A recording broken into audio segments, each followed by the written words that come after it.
ओम नमो भगवते वासुदेवाय। ओम नमो भगवते वासुदेवाय। ओम नमो भगवते वासुदेवाय। ओम नमो भगवते वासुदेवाय। ओम नमो भगवते वासुदेवाय। ओम नमो भगवते वासुदेवाय। हरे कृष्ण, आप सबका स्वागत है। हरे कृष्ण प्रभु जी, आज 7वां मंत्र है ना? जी प्रभु जी। यस्मिन् सर्वाणि भूतानि आत्मैव अभूत विजानतः तत्र को मोहकः शोक एकत्वम् अनुपश्यतः। यस्मिन् सर्वाणि भूतानि आत्मैव अभूत विजानतः तत्र को मोहकः शोक एकत्वम् अनुपश्यतः। मेरे साथ पढ़िए। यस्मिन् सर्वाणि भूतानि आत्मैव अभूत विजानतः सर्वाणि भूतानि आत्मैव अभूत विजानतः तत्र को मोह कह शोक तत्र को मोहः एकत्वम् अनुपश्यतः। एकत्वम् अनुपश्यतः। शब्दार्थ है यस्मिन् जिस स्थिति में सर्वाणि सभी भूतानि जीव आत्मा आध्यात्मिक स्फुलिंग एवं केवल अभूत की तरह विद्यमान विजानतः जानने वाले का तत्र वहां पर कह क्या मोह मोह कह क्या शोक शोक एकत्वम गुण की एकता अनुपश्यतः प्रमाण के माध्यम से देखने वाले का या उस तरह निरंतर देखने वाले का। अनुवाद है, कहाँ गया,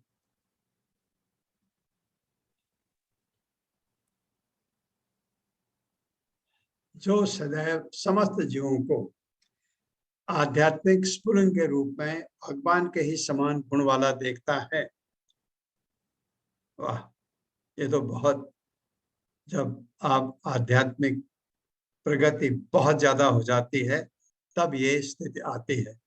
जो सदैव समस्त जीवों को आध्यात्मिक स्फुलिंग के रूप में भगवान के ही समान गुण वाला देखता है, वही वस्तुओं का असली ज्ञाता हो जाता है। तो फिर उसके लिए मोह या चिंता कैसी? बिल्कुल सही बात। ये स्थिति आ जाए तो आप इस जगत के हैं ही नहीं थे। मेरे साथ पढ़िए, जो सदैव समस्त जीवों को समस्त जीवों को आध्यात्मिक स्फुलिंग के रूप में आध्यात्मिक के रूप में भगवान के ही समान गुण वाला देखता है, वही वस्तुओं का असली ज्ञाता हो जाता है। तो फिर उसके लिए मोह या चिंता कैसी? इसमें पढ़ के तो ऐसा लगता है, ऐसा क्यों लिखा है? क्योंकि हमने भगवत गीता पढ़ी है, भागवतम पढ़ा है, इसलिए हमको ये समझ आ रहा है। जो सब जीवों को एक साथ देखता है, क्योंकि सब में आत्मा है, आप में भी है, उस जीव में भी है, वही आत्मा है। सिर्फ वो आत्मा वहां चेतना इतना नहीं दे पाती उस जीव में, क्योंकि उसके शरीर के हिसाब से चेतना मिलती है। आत्मा आपके मनुष्य शरीर है तो आपको चेतना सबसे ज्यादा है, ये फर्क है। लेकिन वो देखता है सब जगह आत्मा है और सब जगह परमात्मा बैठे हुए हैं आत्मा के साथ में, तो ऐसे देखता है वो, तो किसी में भेदभाव नहीं देखता। तो फिर उसके लिए मोह, ये स्थिति कब आती है? हम देखते हैं ऐसे नहीं, हम बाहर जाइए, आपको कोई कुत्ता दिखेगा, एकदम आप सोचेंगे ये तो काट भी सकता है, इससे हटो, दूर हो जाओ। हम नहीं देखते वैसे। हालांकि व्यवहार में तो वो भी ऐसे ही देखते हैं। व्यवहार में जब, जैसे मैं आपको बता रहा था, एक सांप और एक गाय में फर्क है। गाय भी कभी कभी मार सकती है आपको, लेकिन आप उसको देख करके संभल सकते हैं। सांप इतना खतरनाक होता है कि वो कहीं से भी आप पर, बहुत ही एनवियस एनिमल कहते हैं सांप को, अगर आपने कुछ नहीं भी किया है तो भी आपको काट सकता है सांप। अक्सर क्या होता है, जितने भी जीव जंतु हैं, कुत्ते को छोड़ करके, कुत्ते कभी कभी ये स्ट्रीट डॉग्स जो होते हैं या जो घरों में बंधे कुत्ते हैं, वो वास्तव में गड़बड़ करते हैं। कभी कभी उनको छोड़ दिया जाए, वो तो सोचते हैं ये काटने के लिए याद, ऐसा। तो और जीव कोई भी, जब तक आप उनको छेड़ेंगे नहीं आपको तंग करते। लेकिन सांप ऐसा है कि आपने नहीं छेड़ा, आप बैठे कहीं, वो आया, आपके पैरों के, आपको आंख बंद है, आपके पैरों में से ऊपर निकला, आपको अचानक आपको झटका लगा, तो जैसे आप हिले अचानक, वो आपको डस सकता है।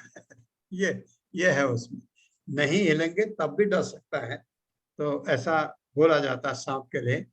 यहाँ तक कि सांप को अगर आए तो ये जितने भी भगवान के घर में मतलब मंदिर में अगर सांप आ गया तो आपको उसको मारना है, निकालना है। ये बड़ी अजीब सी बात लगती है। किसी भी जीव को भगवान के सामने हत्या आप नहीं कर सकते हैं। यहाँ मंदिर में मैं देखता हूँ डिवोटी जब कभी कोई कॉकरोच आ जाता है उसको हाथ से उठा के बाहर फेंक आते हैं, क्योंकि कहते हैं भगवान के सामने नहीं मार सकते हैं। मारना तो उनके सामने ऐसे कुछ चीजें आपको नहीं करनी होती है, ये भी एक चीज है। लेकिन अगर सांप है और अगर वो इस सिचुएशन में है कि किसी को डस सकता है तो उसको मारना जरूरी है, ये कहा गया है। तो ये क्यों कहा गया, तो उसके बाद प्रभुपाद ने उसको एक्सप्लेन किया है। उनको ताजुब हुआ जब उनके गुरु ने कहा कि वो एक जिस आश्रम में सांप आया तो प्रभुपाद के गुरु ने कहा किल हिम, किल हिम। तो प्रभुपाद ने कहा इन्होंने ऐसा क्यों कहा होगा, तो सांप के लिए ये कहा गया है, लिखा गया है शास्त्र में भी। अगर वो ऐसी जगह है जहां से वो किसी को डर सकता है या खतरा है तो उसको मारा जा सकता है, अदरवाइज आप किसी जानवर को मारने का हक आपको है नहीं। तो सांप के लिए लेकिन ये एक्सेप्शन है। तात्पर्य हरे कृष्ण पल्लवी माता जी। हरे कृष्ण माता जी, हरे कृष्ण प्रभु जी। तात्पर्य श्रील प्रभुपाद जी द्वारा श्रील प्रभुपाद की जय। जैसा कि ऊपर कहा जा चुका है, मध्यम अधिकारी तथा उत्तम अधिकारी के अतिरिक्त के अतिरिक्त अन्य कोई भी व्यक्ति जीव की आध्यात्मिक स्थिति को सही सही नहीं देख पाता। गुणात्मक दृष्टि से जीव परमेश्वर से अभिन्न है। जिस प्रकार अग्नि की स्फुल्लिंग और अग्नि गुण की दृष्टि से एक है, फिर भी मात्रा की दृष्टि से यह स्फुल्लिंग अग्नि के समान नहीं है, क्योंकि स्फुल्लिंग में ताप तथा प्रकाश की जो मात्रा रहती है वह अग्नि के ताप तथा प्रकाश की मात्रा के तुल्य नहीं होती। महाभागवत को इनमें एकत्व इसीलिए दिखता है क्योंकि वह प्रत्येक वस्तु को परमेश्वर की शक्ति के रूप में देखता है। चूंकि शक्ति तथा शक्तिमान में कोई अंतर नहीं होता, अतः उनमें एकत्व का भाव होता है। यद्यपि विश्लेषणात्मक दृष्टि से ताप तथा प्रकाश अग्नि से भिन्न है, तथापि ताप तथा प्रकाश के बिना अग्नि शब्द का कोई अर्थ नहीं रह जाता। इसलिए सामासिक रूप में ताप, प्रकाश तथा अग्नि सभी एक है। इस मंत्र में एकोत्तम अनुपश्यता शब्द सूचित करते हैं कि मनुष्य को चाहिए कि वह प्रामाणिक शास्त्रों की दृष्टि से समस्त जीवों के एकत्व को देखे। परम पूर्ण भगवान के पृथक पृथक स्फुल्लिंगों में पूर्ण के लगभग 80% ज्ञात गुण पाए जाते हैं, लेकिन मात्रा में वे परमेश्वर के तुल्य नहीं होते। ये गुण सूक्ष्म मात्रा में उपस्थित रहते हैं क्योंकि जीव उन परम पूर्ण का क्षुद्र अंश ही होता है। यदि हम दूसरी उपमा प्रयोग में लाए तो कह सकते हैं कि समुद्र की एक बूंद में जितनी मात्रा में नमक होता है, वह कभी भी पूरे समुद्र में उपस्थित नमक की मात्रा के तुल्य नहीं होता। लेकिन एक बूंद में उपस्थित नमक अपने रासायनिक संगठन में सारे समुद्र के उपस्थित नमक के ही समान होता है। यदि गुण तथा मात्रा दोनों की दृष्टि से व्यष्टि जीव परमेश्वर के तुल्य होता, तो उसके भौतिक प्रकृति के वश में होने का प्रश्न ही नहीं उठता।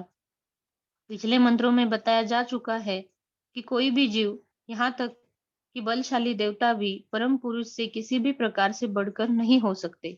अतएव एकत्वम का अर्थ यह नहीं है कि जीव सभी प्रकार से परमेश्वर के समान है। इतना संकेत अवश्य है कि व्यापक अर्थ में दोनों का एक ही अभिष्ट प्रयोजन है। जिस प्रकार एक परिवार के सभी सदस्यों का एक ही स्वार्थ रहता है, या कि राष्ट्र में या राष्ट्रीय स्वार्थ एक ही होता है, भले ही नागरिक कितने विभिन्न व्यक्ति क्यों न हो। चूंकि सारे जीव एक ही परम परिवार के अंश है, परम पुरुष तथा इन अंशों का स्वार्थ भिन्न नहीं है। प्रत्येक जीव परम पुरुष का पुत्र है, जैसा कि भगवद गीता 7.5 में कहा गया है। ब्रह्मांड वर्ग के सभी जीव, जिनमें पक्षी, सरीसृप, चींटियां, जलचर, वृक्ष इत्यादि सम्मिलित है, परमेश्वर की तटस्थ शक्ति से उद्भूत है। अतएव ये सभी परम पुरुष के परिवार से संबंधित है। इनमें स्वार्थों का टकराव नहीं है। हरे आध्यात्मिक कृष्ण माता जीव जी।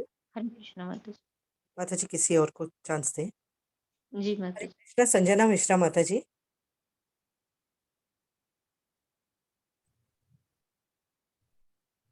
हरे कृष्ण संजना मिश्रा माता जी।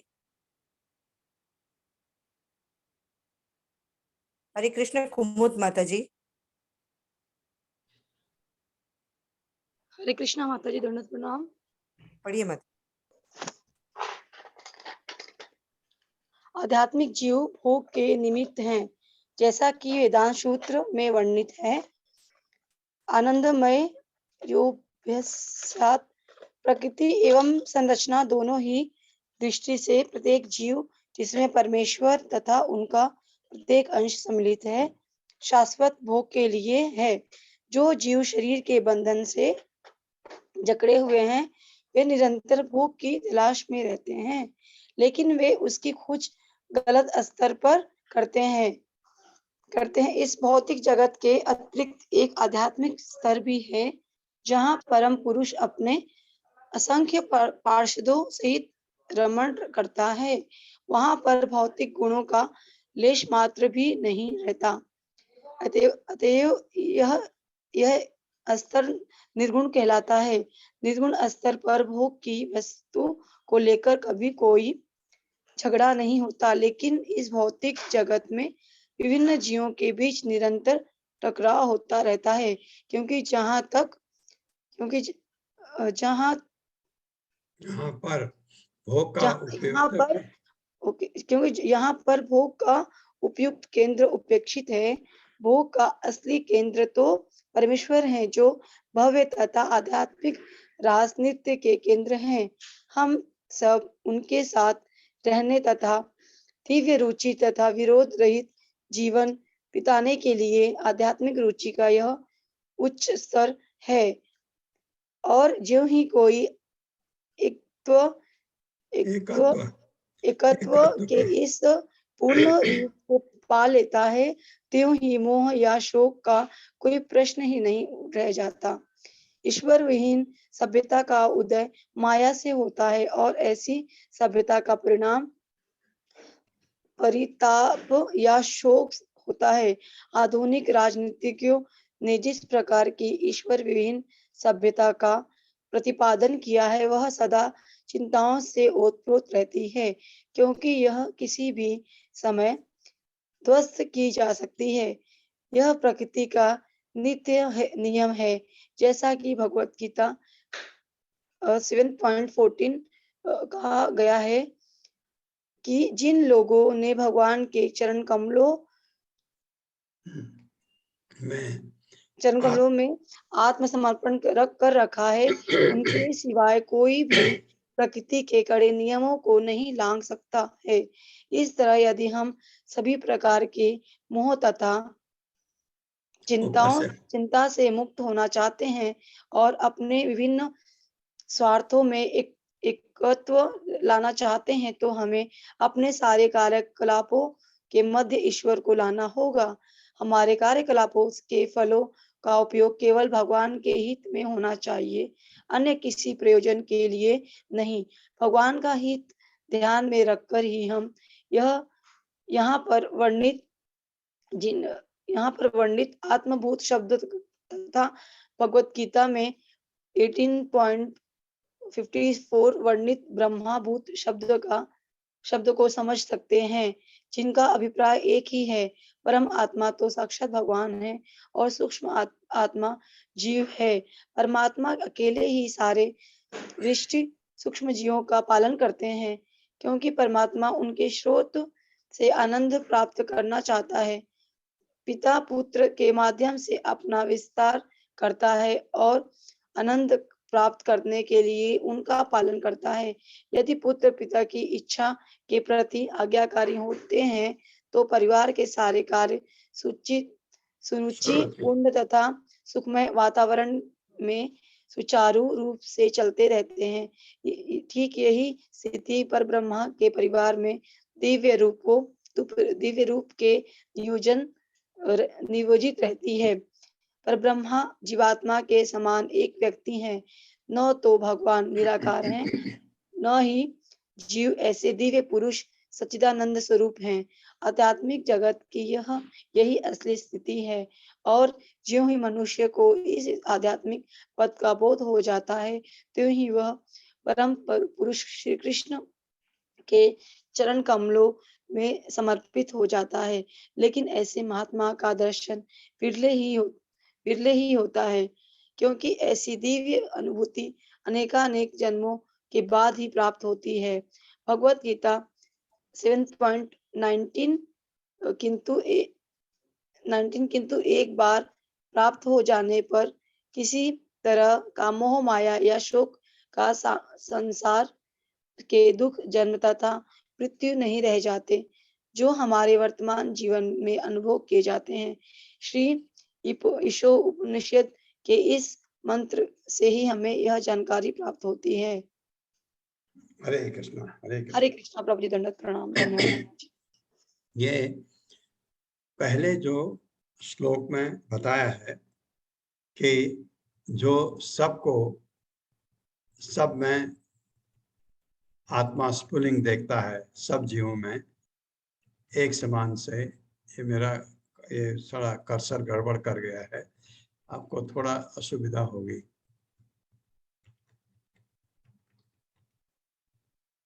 ये जो सदैव समस्त जीवों को आध्यात्मिक स्फुलिंग के रूप में, चिंगारी कहते हैं स्फुलिंग को, भगवान के ही समान गुण वाला देखता है, क्योंकि हर एक में भगवान का गुण होता है आत्मा। भगवान पूरे दिव्य हैं, हमारे में एक स्फुलिंग है, एक चिंगारी है। तो प्रभुपाद कह रहे हैं, इसका अर्थ गलत मत लगाना। प्रभुपाद सावधान कर रहे हैं हमको कि भगवान से हम कभी भी एक नहीं हो सकते। भगवान महान है, हम एक व्यष्टि आत्मा है, छोटी सी। ये फर्क है दोनों में, गुणात्मक रूप से एक है। फिर उन्होंने एक्सप्लेन किया कि समुद्र का एक बूंद ले लीजिए, उसमें नमक है बहुत कम, समुद्र में नमक भरा पड़ा है, और लेकिन अगर आप इस पानी की बूंद का नमक चेक करें और समुद्र का नमक बिल्कुल एक सा है। ये कहने का मतलब है, प्रभुपाद बता रहे हैं कि ये मत समझ लेना कि आप भगवान के बराबर हो गए, हो ही नहीं सकता। भगवान जो पूर्ण पुरुषोत्तम हैं, हम उनके बराबर कभी हो ही नहीं सकते हैं, भले ही हम पूरे दिव्य हो जाएं। जब आप वैकुंठ चले जाते हैं तो आप पूरे दिव्य हो जाते हैं, आपका शरीर दिव्य हो जाता है, तो फिर भी आप भगवान के सेवक हैं, भगवान नहीं है। इसलिए इतने जो आध्यात्मिक जगत है इतने शांतिपूर्ण ढंग से चलता है। अगर एक घर में कोई बुजुर्ग हैं जो घर का शासन चलाते हैं, कभी गड़बड़ नहीं होती। पहले जो फैमिलीज होती थी, जॉइंट फैमिलीज में, वही सब कुछ करते थे, सब कमा के लाते थे, उनको दे देते थे। फिर उनको ध्यान रहता था, इसने कमाया है, इसके बच्चों के लिए उसके अलग वो करते थे, जो उनको करना है वो करते थे, और आपका पूर्ण उन पर विश्वास है, वो जो भी करेंगे ठीक है। अगर उन्होंने कोई आपके मन का नहीं किया तब भी ठीक है, ऐसा आपका उनके लिए सम्मान होता था। तो घर में कभी झगड़ा, किसी के आपस में लड़ने का सवाल ही नहीं पैदा होता। अभी क्या हो गया है, अगर अभी दो फैमिली साथ में रह गई, 2 भाई या 3 भाई हैं, फैमिली साथ में आ गई, क्योंकि अब वो संस्कार नहीं है, अब वहां ये उसने ये, मैंने ये, उसने ये शुरू हो जाता है। इसलिए अभी न्यूक्लियर फैमिली लोग रखने लगे हैं। तो ये एकत्व ऐसा है, क्यों? भगवान के आपके आध्यात्मिक जगत में भगवान है वहां मालिक, आप नहीं। आप कितने भी महान भक्त हैं वहां, सारे महान हैं, क्योंकि वहां तो महान ही जाते हैं, आध्यात्मिक बन जाते हैं। फिर आप में ये गंदगी तो रहती नहीं है जो हम यहाँ आपस में लड़ते हैं, वो तो आप, क्योंकि इन चीजों से आप बहुत ऊपर उठ चुके होते हैं, तो वहां पर आप भगवान के भक्त हैं। कोई भी, हम क्या चीज हैं, हम तो कुछ भी नहीं है। गोपियों को लीजिए, राधा को लीजिए, राधा रानी को, वो उनका वो किस लेवल पर है, अब देखिए। तो हम तो वहां भी जाएं अगर, हम तो सेवक हैं, तो हमसे बहुत आगे पहुंचे एडवांस डिवोटीज भी हैं वहाँ भगवान के। ऑफ कोर्स उनकी बात यह है, वो भगवान के एसोसिएट होते हैं। भगवान अपने साथ जिनको रखते हैं वो बहुत उच्च कोटि के डिवोटी होते होंगे, मैं ऐसा समझता हूँ।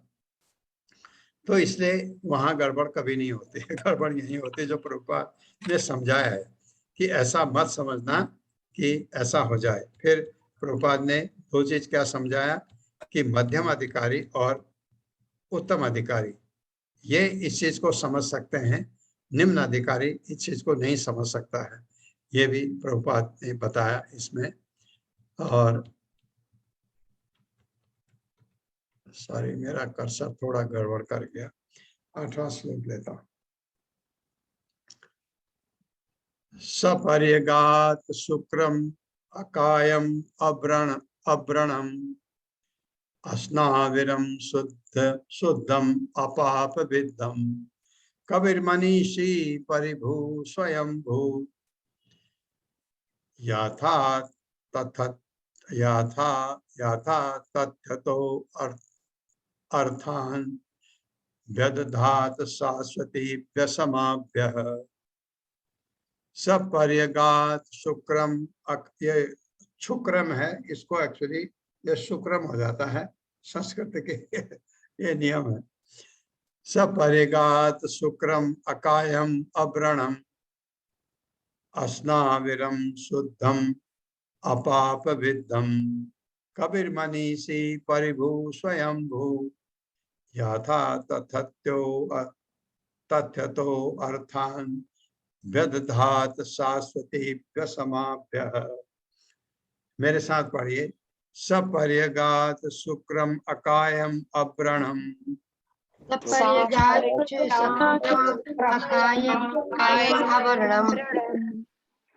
अस्नाविरम शुद्धम अपाप विद्धम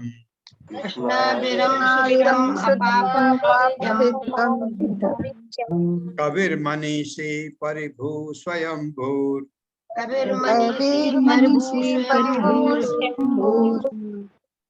याथा तथ्यतो अर्थान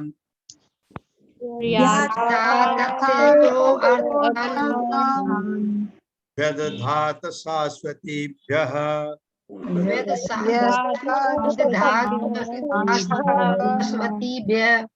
समाभ्यः याथा तथ्यतो अर्थान व्यवसाद समाभ्यः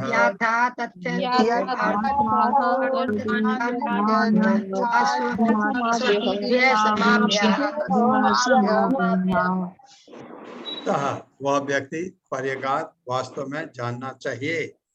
शुक्रम सर्वशक्तिमान, अकायम अदेहधारी, अव्रणम अनित्य, अस्नाविरम नसों शिराओं से रहित, जो आपके शरीर में वेन होती है ना, तो उनके रहित, शुद्धम पूतिरोधी, अपाप विद्धम रोग निरोधी, कभी सर्वज्ञ मनीषी दार्शनिक, परिभू सबसे बड़ा, स्वयंभू आत्मनिर्भर, आत्माराम भी कहते हैं जिसे, याथा तथ्य के अनुसार, अर्थान इच्छित, व्यदधात पुरस्कार देता है, शाश्वतीभ्यः अनादि, समाभ्यः काल से।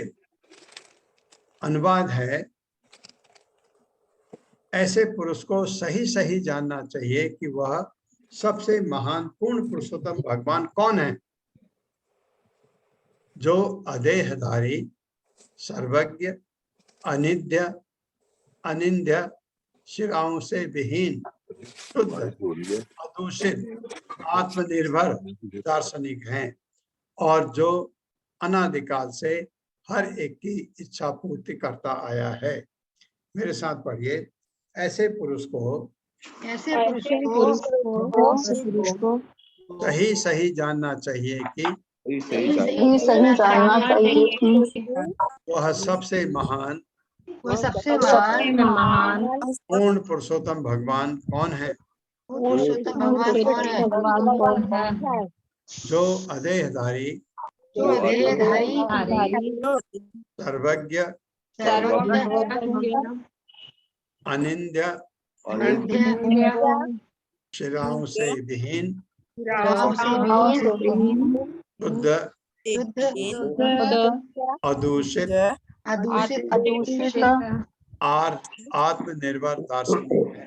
आत्मनिर्भर दार्शनिक है और जो अनादिकाल से जो अनादिकाल से हर एक की इच्छा पूर्ति करता आया है। हर एक की इच्छा करता आया है। हाँ, ऐसा आदमी जो है ये हमको जानना चाहिए पूर्ण पुरुषोत्तम भगवान के बारे में। ये लिखा है अदेहधारी, मतलब भौतिक देह नहीं होता भगवान का, इसलिए कहा। सर्वज्ञ है, अनिंद्य है। अनिंद्य का अर्थ आपको निकालना पड़ेगा क्या है? शिराओं से विहीन, भगवान में नसें, शिराएं, स्टमक, हम जो जैसा कुछ नहीं होता है। दिव्य शरीर है उनका, क्योंकि ये तो गंदगी फैलाते ना शरीर के अंदर, तो उनका कुछ होता नहीं। अब आप कह रहे भगवान खाते कहाँ हैं? भगवान खाते हैं उसमें सूक्ष्म है, भगवान के पेट में ये जाता नहीं। कि ये डाउट मुझे भी होता था बहुत पहले कि भगवान पानी पीते हैं। भगवान ने कहा विदुर के घर मैंने खाना खाया, तो भगवान का खाना गया कहाँ? ये दिमाग में आपके आता है। भगवान खाएंगे, पूरे पहाड़ खा, पूरे विश्व को खा जाते हैं, वो कुछ भी खा सकते हैं। तो किसी को भी वो क्या कहते हैं, भौतिक चीजें नहीं जा सकती, उसको भगवान छुएंगे वो आध्यात्मिक बन जाता है, स्पिरिचुअल चीज भगवान में जाती है, खाना नहीं, ये भौतिक खाना नहीं। तात्पर्य प्रभु जी, अनिंद्य का मतलब तो जो नींद नहीं लेता वो हो गया ना? है जो नींद नहीं लेता, जिसके जो नींद नहीं लेता। नहीं प्रभु जी, जिसकी निंदा ना की जाए। हाँ, जिसकी निंदा नहीं की जाए। हाँ, सही है, ऐसे ठीक है। अनिंद्य बहुत अच्छी बात है। तात्पर्य पढ़िए। हरे कृष्ण सुधा माता जी।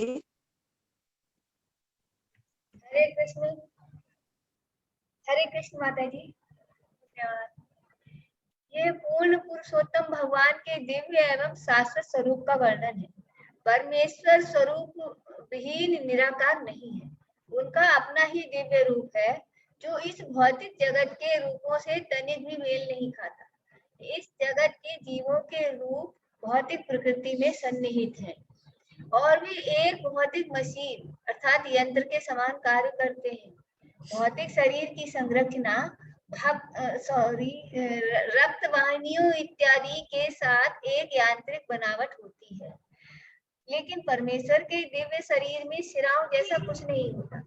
यहाँ ये स्पष्ट कहा गया है कि वे अदेहधारी हैं, जिसका अर्थ है कि उनके शरीर तथा आत्मा में कोई अंतर नहीं है, न ही वे प्रकृति के नियमों के अनुसार शरीर ग्रहण करने के लिए बाध्य होते हैं, जैसा कि हम होते हैं। देहात्म बुद्धि में आत्मा स्थूल देह तथा सूक्ष्म मन से सूक्ष्म मन से भिन्न है। बढ़िया माता जी, वहीं पर है। भौतिक शरीर की संरचना रक्त वाहिनियों इत्यादि के साथ एक यांत्रिक बनावट होती है, लेकिन परमेश्वर के दिव्य शरीर में शिराओं जैसा कुछ नहीं होता। यहाँ ये स्पष्ट कहा गया है कि वे अदेहधारी हैं, जिसका अर्थ है कि उनके शरीर तथा आत्मा में कोई अंतर नहीं है, न ही वे प्रकृति के नियमों के अनुसार शरीर ग्रहण करने के लिए बाध्य होते हैं, जैसा कि हम होते हैं। देहात्म बुद्धि में आत्मा स्थूल देह तथा सूक्ष्म मन से भिन्न है। उनकी देह मन तथा उनमें कोई अंतर नहीं है, वे परम पूर्ण है और उनका मन शरीर तथा स्वयं वे सभी एक ही है। इसके बाद ब्रह्म संहिता 5.1 में परमेश्वर का ऐसा ही वर्णन मिलता है। उसमें उन्हें सच्चिदानंद विग्रह कहा गया है, जिसका अर्थ है कि वे दिव्य अस्तित्व, ज्ञान तथा आनंद का पूर्ण प्रतिनिधित्व करने वाले शाश्वत स्वरूप हैं। अतः उन्हें पृथक शरीर अथवा मन की आवश्यकता नहीं होती, जैसे हमें भौतिक अस्तित्व में होती है। वैदिक ग्रंथों में स्पष्ट कथन है कि उनका दिव्य शरीर हमारे शरीर से सर्वथा भिन्न होता है। इस प्रकार उन्हें कभी कभी निराकार कहा जाता है। इसका अर्थ है कि उनका स्वरूप हमारे समान नहीं होता और वे ऐसे स्वरूप से विहीन है जिसकी हम कल्पना कर सके।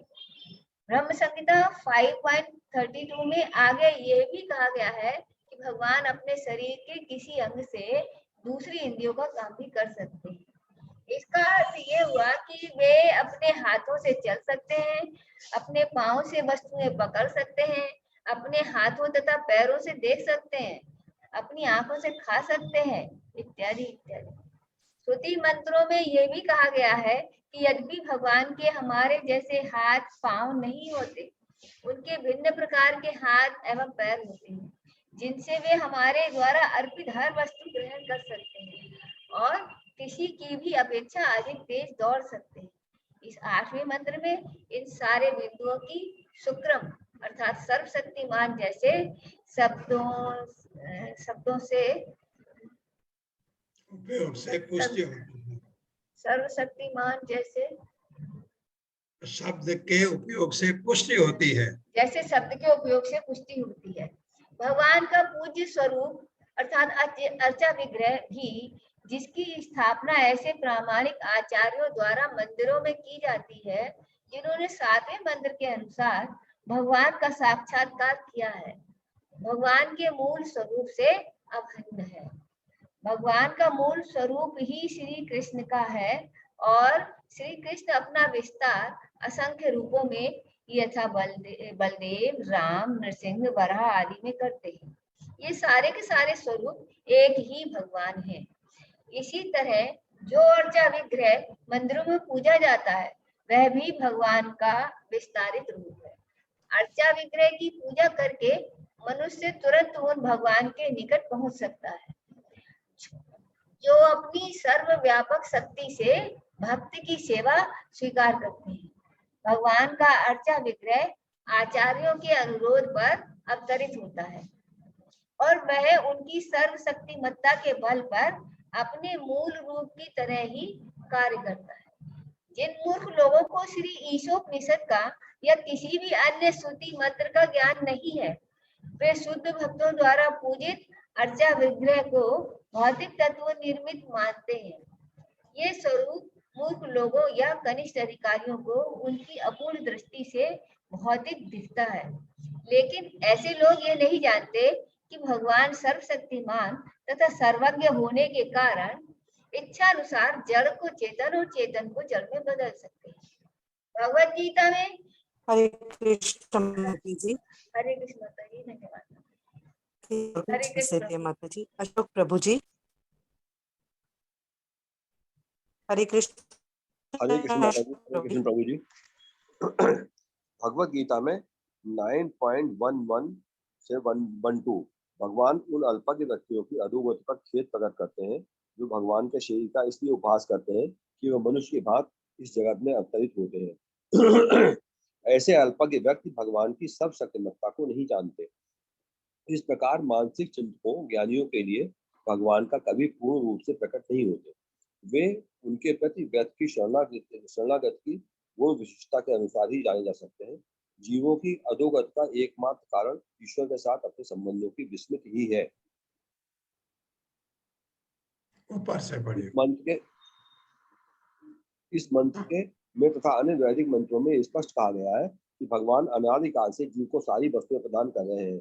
जीव जो वस्तु चाहता है भगवान उस जीव की योग्यता के अनुपात में से उसे प्रदान करते हैं। यदि कोई मनुष्य उच्च न्यायालय का न्यायाधीश बनना चाहता है तो उसे न केवल आवश्यक योग्यताएं अर्जित करनी होगी अपितु उसे उस अधिकारी की सहमति भी प्राप्त करनी होगी जो न्यायालय के न्यायाधीश की पदवी प्रदान कर सकता है।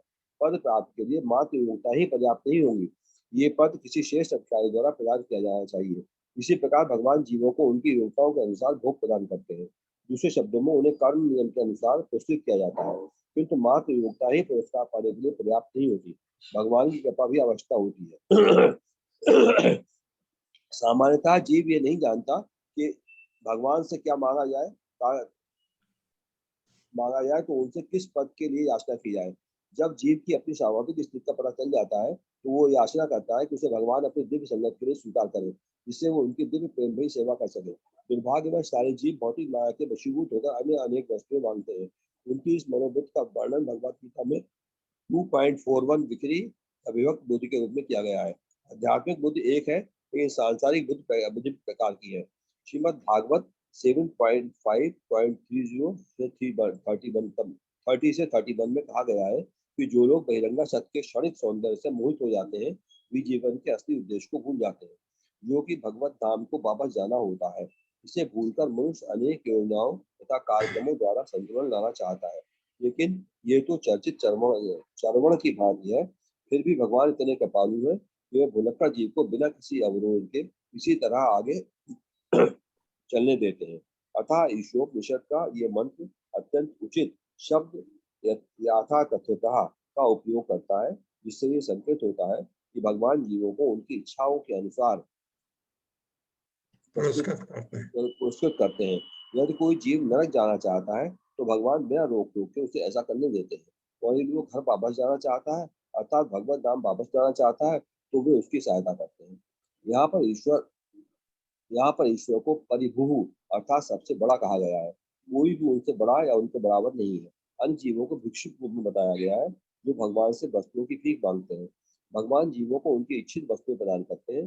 जीव यदि शक्ति में भगवान के समान होते हैं अथवा यदि वे सर्वशक्तिमान तथा सर्वज्ञ होते तो भगवान के समक्ष याचना करने का, यहाँ तक कि तथाकथित मुक्ति मांगने का भी प्रश्न न उठता।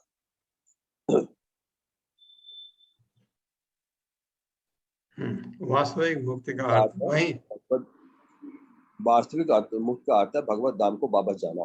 निर्विशेषवादी द्वारा परिकल्पित मुक्ति मात्र कपोल कल्पना है, और इंद्रिय तत्व के लिए याचना तो तब तक चलती रहेगी जब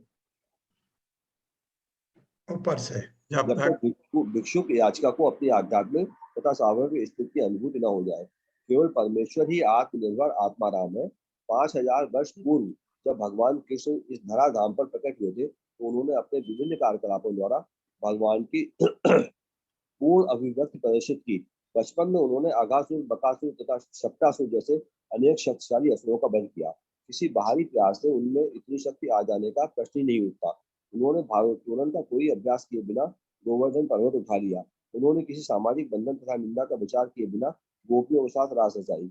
यद्यपि गोपियां उनके पास काम भाव से पहुंचे तथा गोपियों तथा कृष्ण के संबंध की पूजा भगवान चैतन्य तकनीक जी की, जो कठोर सन्यासी थे तथा अनुशासन के लिए नियमों के कट्टर पालक थे। श्री ईशोपनिषद में भी इस बात की पुष्टि करने के लिए कि भगवान सदैव शुद्ध और अदूषित है, उन्हें शुद्धम तथा अपाप विद्धम कहकर वर्णन किया गया है। वे इस दृष्टि से शुद्ध है कि यदि कोई अशुद्ध वस्तु भी उनका स्पर्श कर ले तो वो शुद्ध हो जाती है। अपाप विद्धम शब्द उनके संसर्ग की शक्ति को बताने वाला है। जैसा कि भगवत गीता में 9वें अध्याय के 30वें-31वें श्लोक में कहा गया है कि भक्त प्रारंभ के शुद्धाचार अर्थात उत्तम आचार से रहित प्रतीत हो सकता है, लेकिन उसे शुद्ध मानना होगा क्योंकि वो सही मार्ग पर है। ये भगवान की संगत की अपाप विद्धम प्रकृति के कारण है। भगवान अपाप विद्धम है क्योंकि पाप उन्हें छू भी नहीं सकता। यदि वे इस तरह से कार्य करते भी हो जो पाप को लगे तो उनके ऐसे कर्म भी शुभ होते हैं, क्योंकि पाप द्वारा उनके प्रभावित होने का प्रश्न ही नहीं उठता। क्योंकि वे सभी परिस्थितियों में शुद्धम है, अतएव उनकी तुलना बहुधा सूर्य से की जाती है। सूर्य पृथ्वी के अनेक स्पर्श स्थानों से आर्द्रता निकालता है, फिर वो शुद्ध बना रहता है। निस्संदेह वो अपनी कीटाणुनाशक शक्ति से दुर्गंध वाली वस्तुओं को शुद्ध करता है। यह सूर्य जो कि भौतिक वस्तु है इतना शक्तिमान हो सकता है तो हम सर्वशक्तिमान भगवान की शुद्ध करने की शक्ति कल्पना भी नहीं कर सकते। हरे कृष्ण प्रभु जी, हरे कृष्ण माता जी, बहुत बहुत धन्यवाद। ये सूर्य की बात हो रही है। सूर्य आर्द्रता कहते हैं ह्यूमिडिटी को। जब कहीं ऐसी जगह है जो आपको बहुत ह्यूमिड है, डैम्प है, तो सूर्य वहां के भी उसको उड़ा देता है, शुद्ध कर देता है सबको जहां जहां है सूर्य। इसलिए कहते हैं थोड़ा इसको धूप में रखो चीजों को, तो शुद्ध सूर्य कर देता है। इतना प्रताप है सूर्य में, तो भगवान का क्या कहना। सूर्य तो भगवान के लिए छोटी चीज है, उनके लिए, हमारे ब्रह्मांड के लिए बहुत बड़ी चीज है। भगवान की देन है, हमको सूर्य दिया, उन्होंने हमको चंद्रमा दिया। लेकिन मैं कह रहा हूँ, तो सूर्य जब इतना करता है तो भगवान तो क्या क्या नहीं कर सकते हैं। ये बहुत अच्छा लिखा था, भगवान किसी को अगर छू दें किसी को, वो दिव्य हो सकता है। ये उनमें है कि कोई चीज को भगवान किसी भी भौतिक जगत को, जैसे आप कभी सुनते हैं, वो इसी शरीर को लेके गया। इस शरीर को लेके वैकुंठ कैसे जा सकता है कोई? भगवान शरीर को बदल देते हैं, उनमें इतनी शक्ति है। जिसको चाहे, अगर आपसे इतने खुश हैं, कहेंगे चल चल मेरे साथ, ले जाएंगे, आपके कंधे पर हाथ रखा, आप दिव्य बन गए। दिव्य बन गए, आपका फेस यहाँ जो है वो भी बदलेगा, आप सुंदर हो जाएंगे, और जितने सुंदर हो सकते हैं कल्पना उतने। ये भगवान की शक्ति है। 9वां मंत्र है अंधम तमः प्रविशन्ते ये विद्याम उपासते ये अविद्याम उपासते ततो भूय इवते तमो य विद्यायाम रता। मेरे साथ पढ़िए। अंधम तमः प्रविशन्ते अंधम तमः प्रविशन्ति ये अविद्याम उपासते ये विद्याम उपासते ततो भूय इवते तमो ततो भूय तमो यौ विद्यायाम रताः। विद्यायां रताः। शब्दार्थ है अंधम निपट अज्ञान, तम अंधेरा, प्रविशन्ति प्रवेश करते हैं ये जो अविद्याम अविद्या की उपासते पूजा करते हैं, तथा उससे भूयः और अधिक, एव सदृश, ते वे तमः अंधकार, ये जो उ भी विद्यायाम ज्ञान अनुशीलन में रताः लगे हुए। अनुवाद है जो लोग अविद्यापूर्ण कार्यकलापों के अनुशीलन में लगे हैं, अविद्यापूर्ण, वे अज्ञान के गहनतम क्षेत्र में प्रवेश करेंगे। ये आपका उपनिषद कह रहा है। क्या? अगर आप अविद्यापूर्ण कार्यकलाप आपके चल रहे हैं, तो आपने जाना है गहनतम क्षेत्र में अज्ञान के। इनसे भी निकृष्ट वे हैं जो तथाकथित ज्ञान के अनुशीलन में लगे हैं। तथाकथित ज्ञान क्या है?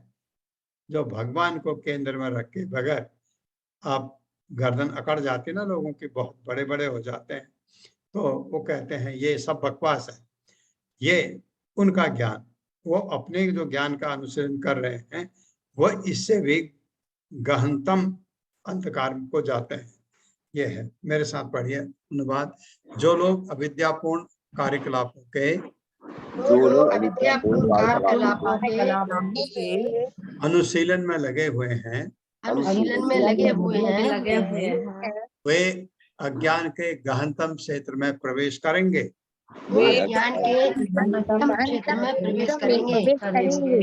इनसे भी निकृष्ट वे हैं जो तथाकथित ज्ञान के अनुशीलन में लगे हुए हैं।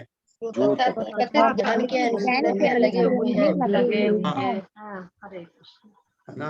ये आपको समझाएंगे, प्रभुपाद करेंगे। कोई माता जी जो तेज पढ़ने वाले हैं, साफ। हरे कृष्ण। हरे कृष्णा।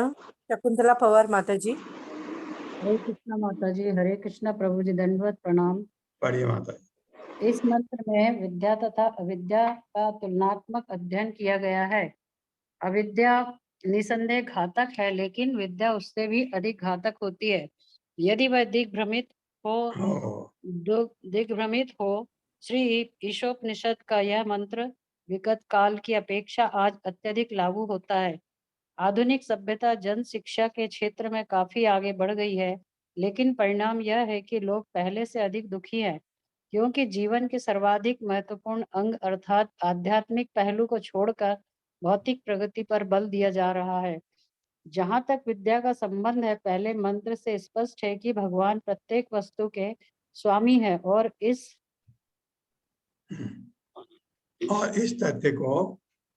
तथ्य को भुलाना ही अविद्या है।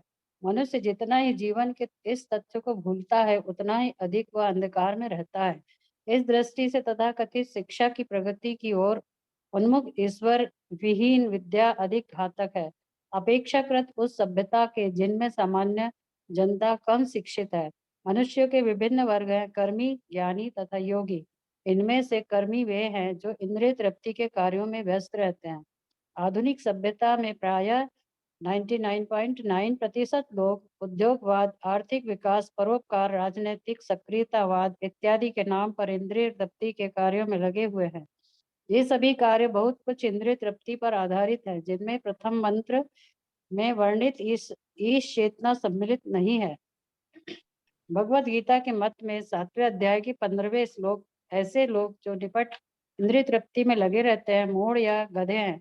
गधा मूढ़ता का प्रतीक है। जो लोग इंद्रिय तृप्ति की व्यर्थ खोज में लगे रहते हैं, वे ईशोपनिषद के अनुसार अविद्या की पूजा कर रहे हैं।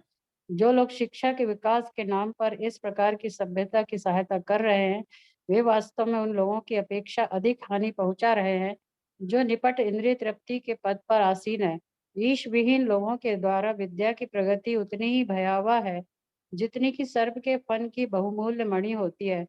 मणि से विभूषित सर्प मणि विहीन सर्प से अधिक घातक होता है। हरि भक्ति सुधोदय 3.11.12 में ईश्वर विहीन लोगों द्वारा शिक्षा की उन्नति की तुलना शव के श्रृंगार से की गई है। भगवान में भारत में अनेक अन्य देशों के ही समान कुछ लोग शोक संतप्त संबंधियों को प्रसन्न करने के लिए शव को सजाकर शव यात्रा निकालने की प्रथा का अनुसरण करते हैं। इसी प्रकार आधुनिक सभ्यता के कार्यकलाप भौतिक जगत के नित्य दुखों को ढकने के लिए पैबंद लगाने के समान है। ऐसे सभी कार्य इंद्रिय तृप्ति को लक्ष्य बनाकर किए जाते हैं, लेकिन इंद्रियों के ऊपर मन है और मन के ऊपर बुद्धि और बुद्धि के ऊपर आत्मा है। इस तरह असली शिक्षा का उद्देश्य आत्म साक्षात्कार अर्थात आत्मा के आध्यात्मिक मूल्यों की अनुभूति मानी जानी चाहिए। ऐसी विद्या के पल्लवन का अर्थ अज्ञान के गहन गर्त में जाना है। भगवत गीता के दूसरे अध्याय के 42वें में 7वें अध्याय के 25वें श्लोक में के अनुसार भ्रांत संसारी शिक्षक वेद वादरत तथा माया या अपत ज्ञान के रूपों में जाने जाते हैं। ज्ञान के रूपों में जान जाते हैं। वे नास्तिक, असुर, नराधम भी हो सकते हैं। वेद वादरत अपने को वैदिक साहित्य में प्रकांड विद्वान मानते हैं, लेकिन दुर्भाग्यवश वे वेदों के लक्ष्य को पूर्णतया विपथ रहते हैं। लक्ष्य से पूर्णतया विपथ रहते हैं। भगवत गीता में 15वें अध्याय के 15वें श्लोक में कहा गया है कि वैदिक लक्ष्य को तो भगवान को जानना है, लेकिन वेद वादरत लोग भगवान में बिल्कुल रुचि नहीं लेते। उल्टे वे स्वर्ग की प्राप्ति जैसे सकाम कर्मों के प्रति मोहित रहते हैं। जैसा कि मंत्र 1 में हरे कृष्णा माता जी, हरे कृष्ण प्रभु जी, धन्यवाद। संतोषी माता जी। हरे कृष्ण प्रभु जी, हरे कृष्ण माता जी। जैसा कि मंत्र एक तर 4 दिवसाने संडास होतो। जैसा कि मंत्र एक में कहना जा चुका है, हमें यह जानना चाहिए कि श्री भगवान हर वस्तु के स्वामी हैं और हमें जीवन की आवश्यकताओं के लिए प्राप्त नियत अंश से तुष्ट होना चाहिए। समस्त वैदिक साहित्य का उद्देश्य भुलक कर जीव में इस चेतना को जागृत करना है और यही लक्ष्य विविध प्रकार में संसार के विभिन्न शास्त्रों में मूर्ख मानवों के समझने के लिए प्रस्तुत किया जाता है। इन सारे पंथों का चरम लक्ष्य है मनुष्य को वापस ले, किंतु वेद वादरत लोग वेदों के तात्पर्य को, जो कि भुलक्कड़ जीव के भगवान से विस्मृत संबंध को पुनः जागृत करना है, ना समझकर यह मानकर चलते हैं कि ऐसे गौण विषय वेदों के अंतिम लक्ष्य हैं। यथा इंद्रियों की तृप्ति के लिए स्वर्गिक आनंद की प्राप्ति, यही काम भावना सर्वप्रथम भौतिक बंधन का कारण बनती है। ऐसे लोग वैदिक साहित्य की गलत व्याख्या करके अन्य लोगों को भ्रांत करते हैं। कभी कभी वे पुराणों की भी भर्त्सना करते हैं। स्क्रीन ऊपर कीजिए। भर्त्सना करते हैं, जबकि सामान्य लोगों के लिए ये पुराण प्रामाणिक वैदिक व्याख्याएं हैं। वेदवादरत लोग पढ़िए ऊपर से। वेदवादरत लोग वेद वेदों की अपनी व्याख्या करते हैं और आचार्यों के प्रमाण को उपेक्षा करते हैं। वे अपने ही बीच में से किसी कपटी व्यक्ति को ऊपर उठाकर वैसे वैदिक ज्ञान का अग्रणी बताकर प्रचार करते हैं। ऐसे लोग की भर्त्सना इस मंत्र में विद्यायाम रता जैसे उपयुक्त संस्कृत शब्द के द्वारा विशेष तौर पर की गई है। विद्यायाम का अर्थ है वेदाध्ययन, क्योंकि वेद ही ज्ञान के मूल है तथा रता का अर्थ है लगे हुए। इस प्रकार विद्यायाम रता का अर्थ हुआ वेदों के अध्ययन में लगे हुए। यहाँ पर वेदों के तथाकथित विद्यार्थियों की भर्त्सना की गई है, क्योंकि वे आचार्यों की आज्ञा का उल्लंघन करने के लिए वेदों के वास्तविक प्रयोजन को नहीं जानते। ऐसे वेदवादरत वेदों के प्रत्येक शब्द का ऐसा अर्थ ढूंढते हैं जो उनके प्रयोजनों के अनुकूल हो। वे यह नहीं जानते कि वैदिक साहित्य साधारण ग्रंथों का संग्रह है जिन्हें शिष्य परंपरा की श्रृंखला द्वारा ही समझा जा सकता है। वेदों के दिव्य संदेश को समझने के लिए प्रमाणी गुरु के पास जाना होता है। यह मुंडक उपनिषद का निर्देश है, लेकिन इन वेदवादरतों के अपने ही आचार्य होते हैं जो दिव्य परंपरा की श्रृंखला में नहीं होते। इस प्रकार वे वैदिक साहित्य की मनमानी व्याख्या करके अज्ञान गहनतम प्रक्षेत्र की ओर चले जाते हैं। वे उन लोगों से भी अधिक गहरे अज्ञान में गिरते हैं जिन्हें वेदों का तनिक भी ज्ञान नहीं है। मायापहत ज्ञान श्रेणी के लोग स्वनिर्मित ईश्वर होते हैं। ऐसे लोग अपने आप को ईश्वर मानते हैं और उनके अनुसार किसी अन्य ईश्वर को पूजने की आवश्यकता नहीं होती। यदि कोई धनी व्यक्ति हुआ तो वे उसके सामान्य पुरुष होने पर उसकी पूजा करना स्वीकार कर लेते हैं, लेकिन कभी ईश्वर की पूजा नहीं करेंगे। ऐसे लोग अपनी मूर्खता को ना पहचान पाने के कारण कभी नहीं सोचते कि भला ईश्वर कहीं माया से बनता है। यदि ईश्वर कभी माया से बंधा होता तो माया ईश्वर से अधिक शक्तिशाली हुई होती। तो माया ईश्वर से अधिक शक्तिशाली होती। ऐसे लोग कहते हैं कि ईश्वर शक्तिमान है, लेकिन यह नहीं सोचते कि यदि ईश्वर सर्वशक्तिमान है तो माया से उसके परास्त होने की कोई संभावना नहीं है। ये ईश्वर निर्मित भगवान इन सारे प्रश्नों का स्पष्ट उत्तर नहीं दे पाते। वे केवल ईश्वर बने रहने में प्रसन्न रहते हैं। हरे कृष्ण, हरे कृष्ण। हरे कृष्ण प्रभु जी। ये ऐसे इसमें जो बताया गया कि जो ईश्वर विहीन जो इनका अनुशीलन नहीं करते, ऐसे विद्या में लगे हैं जिसका भगवान से कोई संबंध नहीं है, लेकिन वो एक तो अविद्या बताया, जिनको अज्ञानी है, नहीं पढ़े हैं, पढ़ने की इच्छा भी नहीं है, नहीं करते हैं, वो गहनतम अंधकार में जाएंगे। लेकिन ये भी बताया है जो ज्ञान का अनुशीलन कर रहे हैं वो उससे भी खतरनाक है। वो किसके लिए कहा गया है? जो ईश्वर विहीन ज्ञान का प्रचार करते हैं। उसमें ये 7वें अध्याय के 15वें श्लोक में जो वर्णन है 4 प्रकार के लोग जो भगवान के पास कभी नहीं आ सकते। उसमें एक तो मूढ़, जो मूर्ख हैं, दूसरा जो एक तो मूढ़ है माया और तीसरा नास्तिक, दूसरा अधम, जो अधम मतलब मनुष्य में सबसे नीच है। तीसरा है माया अकृत ज्ञान, जिनका ज्ञान माया ने हर लिया है। वो कौन है? पढ़े लिखे लोग, बड़े बड़े लोग, साइंटिस्ट हैं, आपके वकील हैं, आपके बड़े बड़े जो ब्यूरोक्रेट्स हैं, जिनका ज्ञान माया ने हर लिया है उनमें अगर कोई उनको बता दे। और चौथा कौन है? असुर, आश्रम भाव आश्रिता, जिनका आसुरी भाव स्वभाव है। असुर तो भगवान के अगेंस्ट है। लेकिन जो माया अप्रत ज्ञाना वाले लोग हैं, इनको कोई अच्छा भक्त मिल जाए कभी, इनमें भक्ति आ सकती है।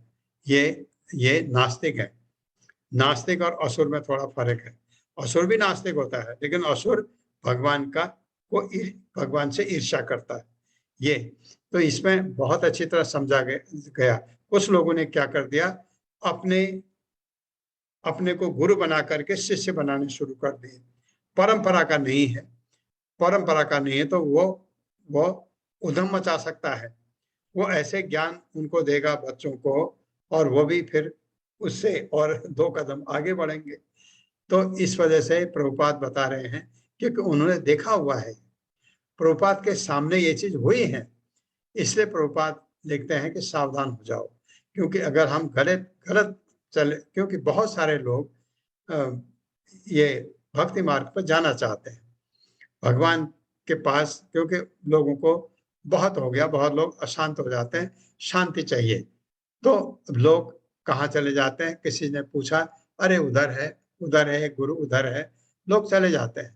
बस वो गुरु ने कान फूका और उसको कुछ कहा, बताया कुछ और समझाया कुछ, वो उसी को मान के आगे बढ़ता है, और इतना समय बर्बाद होता है उनके साथ में ये। लेकिन इसमें जो माया अप्रत ज्ञान वाले हैं, ये लोग नहीं चाहते कि पढ़े लिखे हो, ये लोग पढ़े लिखे होते हैं, तो इनको ये पहले पूछताछ करेंगे। जैसे अगर आप इतना पढ़े लिखे हैं कि आप अपने बच्चे को किस डॉक्टर के पास ले जाना चाहिए, आपके बच्चे को अगर बुखार आया है तो आप पता करते हैं आपके एरिया में कितने फिजिशियन हैं और पीडियाट्रिक फिजिशियन कौन सा है, आप पीडियाट्रिक मेडिसिन में बच्चों का ये पता करते हैं। फिर आप ये पता करते हो कहाँ से किया, उसने पढ़ा कहाँ से, आपको लगता है वो बहुत अच्छे इंस्टीट्यूशन से पढ़ा है।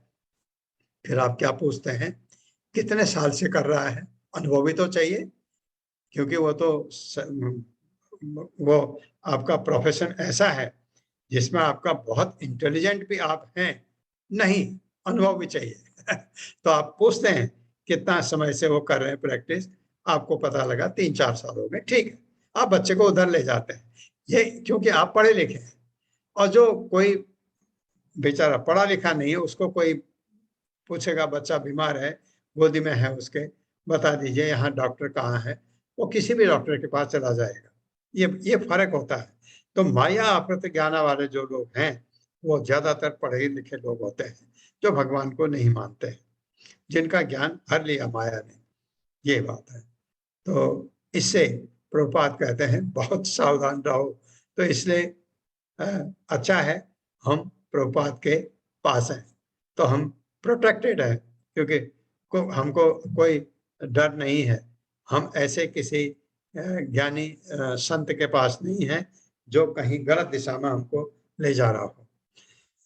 ओम अज्ञान तिमिरांधस्य ज्ञानांजन शलाकया चक्षुरुन्मिलितं तस्मै श्री गुरुवे नमः। विष्णुपादाय कृष्णप्रस्थाय भूतले श्रीमते भक्तिवेदांत स्वामिनिति नामिने नमस्ते सारस्वती देवे गौरवाणी प्रचारिणे निर्विशेष शून्यवादी पाश्चात्य देशतारिणे। जय हो श्री कृष्ण चैतन्य प्रभु नित्यानंद श्री अद्वैत गदाधर शिवासादि गौर भक्तवृंद। हरे कृष्णा कृष्ण कृष्ण हरे हरे, हरे राम राम राम हरे हरे कृष्णा।